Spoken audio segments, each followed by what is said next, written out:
Assalamualaikum warahmatullahi wabarakatuh. Insan produktivitas dimanapun Anda berada, kembali lagi bersama saya Sukron Munawar, instruktur produktivitas di Pusat Pengembangan Produktivitas Daerah Dinas Tenaga Kerja, Transmigrasi dan Energi Provinsi DKI Jakarta.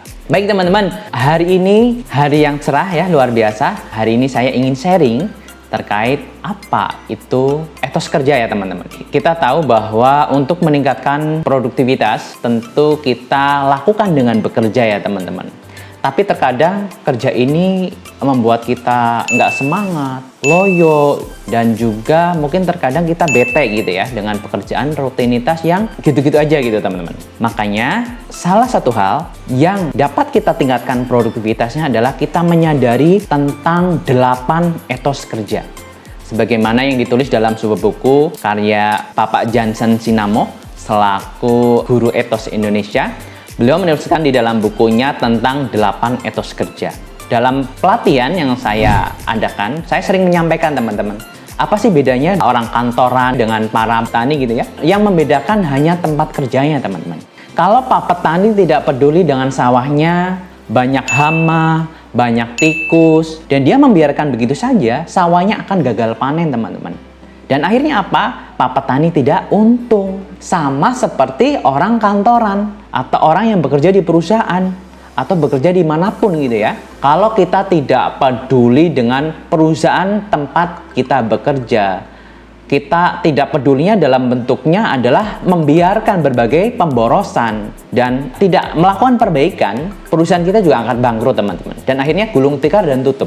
Yang rugi siapa? Yang rugi adalah satu ownernya, kedua bapak ibu teman-teman pekerja gitu ya. Makanya untuk meningkatkan produktivitas perlu adanya kesadaran dari owner maupun para pekerja, para karyawan, para buruh untuk bersama-sama meningkatkan produktivitas. Tapi balik lagi bahwa kerja itu kadang-kadang nggak enak gitu ya. Nah, makanya kita perlu belajar etos kerja. Bapak Jansen Sinamo menyatakan ada 8 etos kerja. Yang pertama adalah kita harus sadar bahwa kerja adalah rahmat dari Allah Subhanahu wa Ta'ala, dari Tuhan Yang Maha Esa, yang tidak semuanya diberikan kepada umat manusia.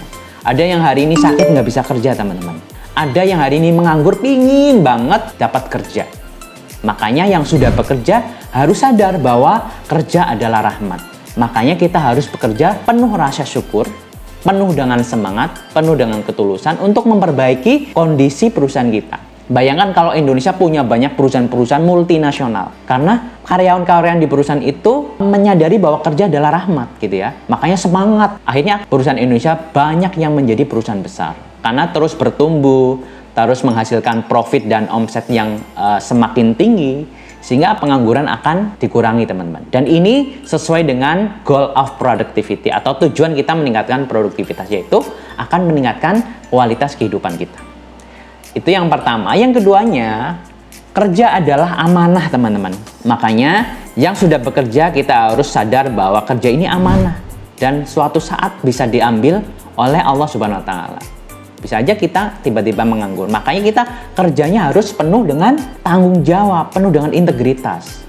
Tupoksinya apa ya kita jalankan teman-teman. Tidak hanya menjalankan, tidak hanya business as usual, tapi kita harus melakukan banyak inovasi, banyak perbaikan, banyak kaizen gitu ya. Sehingga produktivitas perusahaan kita meningkat dan kita akhirnya sejahtera. Yang ketiganya adalah kerja adalah panggilan teman-teman. Jadi kerja ini kita harus lakukan dengan tuntas, dengan penuh integritas. Sehingga pekerjaan-pekerjaan yang datang ke kita selesaikan dengan sebaik-baiknya. Kalau kerjaan selesai, pasti pimpinan senang. Dan juga ketika pekerjaan kita memberikan dampak ke banyak orang, ini adalah bentuk pahala. Yang pahalanya tidak akan habis, akan terus mengalir. Bahkan kita ketika meninggal dunia gitu ya. Yang keempat, kerja adalah aktualisasi diri.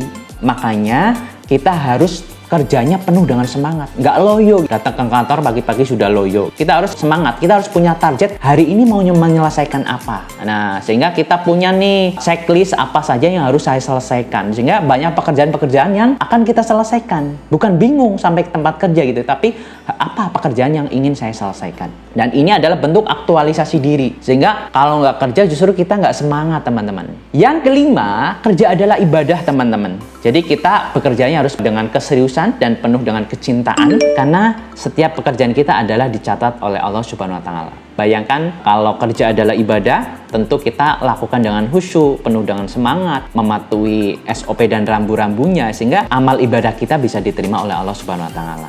Yang keenam, kerja adalah sebuah kehormatan, teman-teman. Dan kita harus bekerja penuh dengan keunggulan. Karena kerja itu kehormatan, gitu ya. Tidak semua orang diberikan, teman-teman. Hari ini banyak sekali orang-orang yang menganggur. Tapi di satu sisi kita hari ini punya pekerjaan, kita harus merasa terhormat karena diberikan pekerjaan oleh Allah Subhanahu wa Ta'ala. Sehingga harus penuh dengan semangat. Kita ciptakan berbagai perbaikan-perbaikan, inovasi-inovasi, sehingga orang-orang akan terbantu dengan kinerja kita. Dan yang ketujuh, kerja adalah sebuah pelayanan. Makanya kita harus bekerja sempurna, penuh dengan kerendahan hati. Karena kita sejatinya pelayan. Saya mungkin melayani teman-teman UMKM gitu ya, untuk meningkatkan produktivitas. Yang hari ini jadi penyapu jalan, mungkin pekerjaan juga melayani orang-orang yang berada di jalan. Petani pun melayani kita yang hari ini tidak menanam padi. Jadi ketika kita semua sadar bahwa kita adalah sejatinya pelayan, kita akan memberikan pelayanan terbaik sehingga konsumen kita semuanya senang, terpuaskan. Nah, ini yang disebut sebagai quality. Jadi, bagaimana kita memberikan kepuasan sepenuhnya sesuai, bahkan kita melebihi ekspektasi dari konsumen kita. Kerja adalah pelayanan. Dan yang kedelapan, kerja adalah seni, teman-teman. Jadi, kita harus bekerja dengan penuh kreatif, penuh sukacita, gitu. Kita pikirkan apa saja yang perlu kita perbaiki dari organisasi dan perusahaan kita. UMKM kita perlu apa nih biar terus maju, teman-teman. Yang hari ini UMKM-nya masih omsetnya 5 juta. Bagaimana kita perbaiki bisa biar 10 juta sebulan? Bagaimana kalau udah 10 juta, bagaimana biar 100 juta? Sehingga bapak ibunya sejahtera, karyawannya sejahtera, sehingga banyak nanti masyarakat kita yang sejahtera.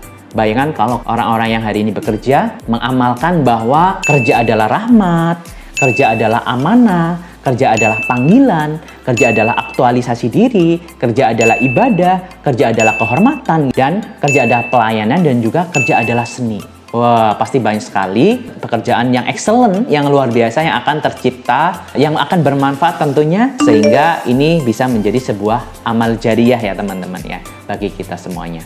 Baik, mungkin itu saja. Ayo kita tingkatkan produktivitas kerja kita dengan kita menerapkan 8 etos kerja seperti apa yang disampaikan oleh Bapak Jansen Sinamo. Jangan lupa subscribe channel YouTube P3D DKI Jakarta. Salam produktivitas, kita Indonesia, kita produktif. Wassalamualaikum warahmatullahi wabarakatuh.